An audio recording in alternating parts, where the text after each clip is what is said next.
السلام عليكم ورحمة الله وبركاته. الحمد لله رب العالمين والصلاة والسلام على نبينا محمد وعلى آله وأصحابه أجمعين. Welcome to our daily reminders. Inshallah, I'm trying to get back in the routine as we had before Eid in the month of Ramadan to have our daily reminder series continuing on schedule and continuing our series on the seerah. But inshallah, we're working on trying to get back onto that. Now, today, inshallah, I wanted to share the hadith in Riyadh al-Salihin, the one that we do every day before the masjid was locked up, and how we go through different chapters in that. And today's reminder, I want to mention the hadith of the Prophet ﷺ, which teaches us something about the title of shaheed, and the hadith in question is a hadith narrated by Umar bin Al-Khattab radiyallahu anhu, who said that on the day of the battle of Khaibar, some companions of the Prophet ﷺ, they came and they remarked, فلان شهيد وفلان شهيد حتى مروا على رجل فقالوا فلان شهيد. They were basically coming upon people and they were saying that so and so is a martyr and so is a martyr. When they came to a man, a specific person, and the Prophet they said that this man is a shaheed. The Prophet ﷺ said to them, "No, for I have seen him in hell for a mantle or a cloak which he has stolen. I have seen him in the hellfire for a cloak that he stole." So this is an authentic hadith narrated by Muslim, collected by Muslim, and it teaches us an important lesson, which I see so many times people not following, and that is that when people die, out of our love for them, we start to call them a shaheed. Okay, now I'm not talking about any current news events which are going on. I'm talking about, I've been seeing this for years and years, that, for example, a plane crashes, and the news media in the Muslim world start to say that the names of the shuhada are so and so. And someone dies in public service of some type, and they automatically say that he's a shaheed. The point that I'm trying to make here is that this hadith teaches us that we actually do not know who is a shaheed and who is not, regardless of how they died.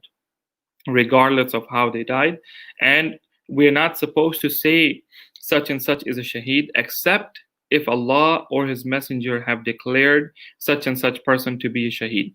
So we have a few people from among them. For example, the Prophet ﷺ said that Umar bin Al-Khattab is a shaheed. Uthman ibn Affan is a shaheed. We have, for example, people who are the shuhada of Uhud. The people who were killed in Uhud, and they were known as the shuhada of Uhud by the Prophet ﷺ, called them that. So these are the people that we know that they are shuhada, because true martyrdom or true shahada has to do with a person's intention, the person's heart. And that is something only known to that person. And it is known to Allah subhanahu wa ta'ala, who in some cases informed the Prophet ﷺ of that. Other than that, anyone who dies, no matter how good of a death that person has, if someone is making tawaf around the Kaaba and they die in that for some reason, we cannot say that he's a shaheed, because we don't know why they were making the tawaf. We don't know what intention it was. Who were they making it for? Allah subhanahu wa ta'ala, or were they making it to maybe show off to the people? Maybe somebody had challenged him that, I bet you cannot walk that much, and he's saying, I'm going to do this. I've seen people who, may Allah protect us, who maybe don't make their salah, but they go and they make the tawaf, because it's kind of like it's kind of special. So the point being is that we should be careful, and instead what we can say and what we should say is, when someone dies a noble death, someone who was a good person, we should say, may Allah accept him as a shaheed. may Allah accept him or her as a shaheed, that we're asking Allah subhanahu wa ta'ala, but we cannot say for sure that this person is a shaheed or not. However, remember that our Prophet sallallahu alaihi wasallam said that whoever asks Allah subhanahu wa ta'ala sincerely, as they say, from the bottom of his heart for shahada, then Allah subhanahu wa ta'ala will grant him shahada even if he dies on his bed. So what that means is that if a person truly has the intention and makes this dua to Allah subhanahu wa ta'ala, then Allah subhanahu wa ta'ala will make circumstances which will get him the reward or the status of a shaheed, even if he is dying on his bed. And some of the scholars have said that our Prophet sallallahu alaihi wasallam, of course, his status is higher than a shaheed. But some of the companions, some of the scholars, they said that the Prophet ﷺ was actually himself a shaheed. Although he is higher than that, but he has that level as well. And they say that the reason for this is that when the Prophet ﷺ when he once was invited to a Jewish house to come and eat over there, these people made a plan to kill the Prophet ﷺ by poisoning the sheep. And the Prophet ﷺ had taken one bite and then he spit it back out, because Jibreel came and told him, and actually the sheep itself spoke up and said, "Do not eat me, for I am poisoned." By that time, one companion had eaten it and he died right there.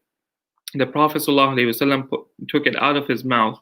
However, some poison did go inside the Prophet ﷺ, and because Allah subhanahu wa ta'ala had given him a protection to live until his mission is complete, as Allah subhanahu wa ta'ala says, "Ya ayyuha rasulu balligh ma unzila ilayka min rabbik wa illam taf'al fama ballaghta risalatah wallahu ya'simuka minan nas." That convey the message and Allah will protect you from the people. So the Prophet ﷺ could not have been harmed until his mission was completed. However, when his mission was completed, then everything that Allah subhanahu wa ta'ala had held back was then released. And thus the Prophet ﷺ said to Aisha radiallahu anha that I can now feel the effects of that poison that I ate from that sheep back then. I can now start to feel that in my body. So that poison started to work on him, allowed to now be released by Allah subhanahu wa ta'ala, and thus the Prophet ﷺ dies on his bed, on his own bed. However, you could say that the cause of his death was actually someone who killed him for the sake of Islam, for the sake of Allah subhanahu wa ta'ala, meaning that they didn't want that. So the Prophet ﷺ said, if someone truly ask Allah subhanahu wa ta'ala for this, and Allah subhanahu wa ta'ala will grant him the reward of a shaheed even if he dies on his bed. So I ask Allah subhanahu wa ta'ala that whatever the circumstances of our death are, may Allah subhanahu wa ta'ala grant us all the status of shuhada and even higher than that. And I ask Allah subhanahu wa ta'ala to grant us the tawfiq to be truthful in our speech and to be truthful in our actions. Subhanakallahumma wa bihamdik, nashhadu an la ilaha illa ant, nastaghfiruka wa natubu ilayk. Wassalamu alaikum wa rahmatullahi wa barakatuh.